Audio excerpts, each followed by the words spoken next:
Pois é, pessoal, não fui nada bem na segunda rodada do Brasileirão.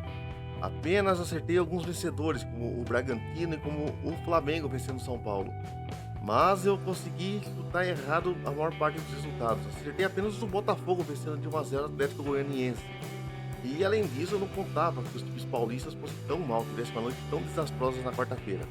Mas é isso aí, são só palpites, são só uma brincadeira. Tem gente que leva a sério, mas não se pode levar a sério palpites, a não ser que você esteja ganhando com isso. Então, vamos palpitar para a terceira rodada do Brasileiro, que terá jogos neste sábado, dia 20, e amanhã, dia 21. Mas primeiro quero lembrá-los que o meu canal e eu não sou patrocinado por nenhuma casa de apostas. Portanto, se você for usar aqui os vídeos para fazer suas apostas, faça isso com responsabilidade e lembre-se, não gaste mais do que você pode, não vai extrapolar seu orçamento, senão você pode dar muito mal. Sendo assim, bora lá! Muito bem, aqui estão os jogos da rodada 3 do Campeonato Brasileiro, terceira rodada começando neste sábado e já começa quente, hein? Fluminense e Vasco às 4 da tarde, estádio do Maracanã. E acredito que o Fluminense deve fazer superioridade dentro de campo. Eu vou apostar 2 a 1 para o time das Laranjeiras. O Fluminense deve vencer essa partida. Segunda partida, Grêmio e Cuiabá.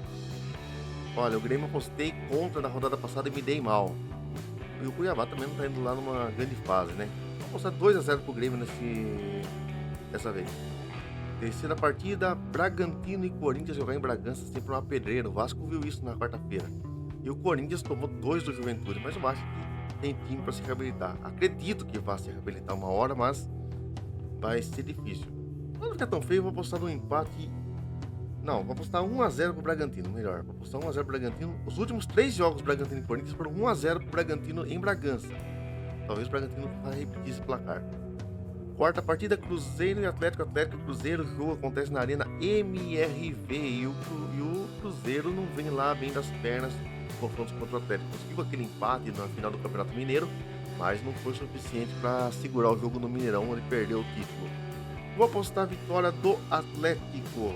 Vitória do Atlético por 2 a 0. Quinto confronto, Vitória e Bahia. Clássico baiano, outra vez vão se encontrar os dois grandes rivais lá da Boa Terra. E superioridade pelo Vitória jogar em casa. O Vitória, eu acho que deve ser candidato a brigar para não cair, como coloquei nos palpites iniciais. Mas superioridade dentro de casa pode fazer a diferença. Só perdeu pro Palmeiras nos últimos jogos, né, que ele teve. Perder pro Palmeiras não é nada de uma tragédia com o time que tem o Palmeiras. O Vitória vence por 2 a 1 pro time do Bahia. E agora Palmeiras e Flamengo, um jogo talvez o mais esperado dessa rodada que vai acontecer nesse domingo, né? A partida acontece no Allianz Parque, no Palestra Itália. E não dá para prever o que vai ser nesse confronto, né? O Palmeiras tem um grande time, o Flamengo outro grande time. Os dois principais elencos do Brasil vão se enfrentar num jogo de 90 minutos. E acredito que deve ser um jogo muito equilibrado. Eu vou dar um empate de 1 a 1, porque acho que vai ficar no equilíbrio essa partida. Provavelmente deve ter mais gols. E posso errar feio esse placar, mas não tem problema, eu fico no empate de 1 a 1. Vamos lá. Próxima partida, Atlético Paranaense e Internacional. O jogo acontece na Arena da Baixada. Na Arena da Baixada o Atlético é muito forte, mas o Internacional venceu o Palmeiras aqui em São Paulo no meio de semana. Acho que vai ser mais um jogo equilibrado e vou colocar no placar de 1 a 1 também. Vou repetir o mesmo placar do jogo anterior. Certo? Aí nós temos Atlético Goianiense e São Paulo. O jogo acontece lá em Goiânia. O Atlético Goianiense jogando em casa sempre procura dificultar contra os seus adversários, né?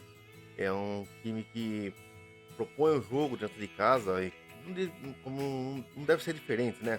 E o São Paulo não vem em boa fase, mas demitiu o Thiago Carpini. Ah, meu Deus do céu. Agora acho que vai pra frente com o Subeldia. Mas quem vai dirigir o time na beira do campo vai ser o Milton Cruz, auxiliar.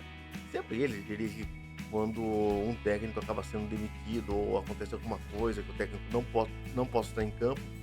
Geralmente é sempre o Milton Cruz. Acho que o São Paulo sai da má fase e vence por 2 a 1 esse confronto contra o Atlético Goianiense. E é claro, posso errar feio também, né? Lembrando que todos os palpites aqui são passíveis de 100% de erro. Então, nunca levem a sério a maior parte. É só puramente por brincadeira, tá, pessoal? Vocês têm que lembrar sempre disso. O próximo jogo que nós temos é Botafogo e Juventude. Já foi uma final de Copa do Brasil, aliás, né? Botafogo e Juventude, e o Juventude levou a melhor naquela oportunidade em 1999. Eu vou de 1-0 pro Botafogo. Acho que a vitória no meio da semana contra o Atlético Goianiense deve ter dado uma moralzinha pro time. O Juventude fora de casa não costuma propor jogo. É um time que tenta se retrancar mais e pode se tornar isso vulnerável contra o time do Botafogo. Também posso estar errado, né? Dependendo do que vai acontecer em campo. A última partida aqui seria Criciúma e Fortaleza, novamente jogo adiado, sem data marcada, então não teremos resultado. Um pequeno pitaco rapidinho no jogo da Série B que vai começar hoje, entre Santos e Paysandu. O Santos vai ter esse desafio gigante na segunda divisão do Campeonato Nacional. E o Paysandu vai ser o seu primeiro adversário, vai ser o visitante. Eu vou apostar por 2-0 vitória do Santos. Vai vencer o primeiro jogo fácil, com tranquilidade, sem problemas, apesar do jogo acontecer na Vila Belmiro, não terá público. O Santos está sendo punido ainda das confusões que aconteceu na rodada final do Campeonato Brasileiro do ano passado contra o Fortaleza, jogo que determinou o rebaixamento da equipe da Vila Belmiro. Tudo bem? Bom fim de semana de futebol para todo mundo aí, gente. Na segunda-feira tenho falando de esportes aqui. Se der tudo certo, não tiver nenhum problema, falando de esportes na segunda-feira. E para quem acompanha as lives de game, na terça para quarta noite, de madrugada, é bem de madrugada mesmo, depois da meia-noite, teremos a live de Genshin Impact com a atualização 4.6 do jogo, certo? E daí nós vamos seguir apenas com live de Genshin durante os próximos dias que virão, tudo bem? Obrigado a todo mundo, inscrevam-se aqui no canal, sigam nas redes sociais. A gente se vê no próximo vídeo, nos próximos palpites. Quem sabe eu saia melhor dessa vez. Grande abraço, fiquem bem.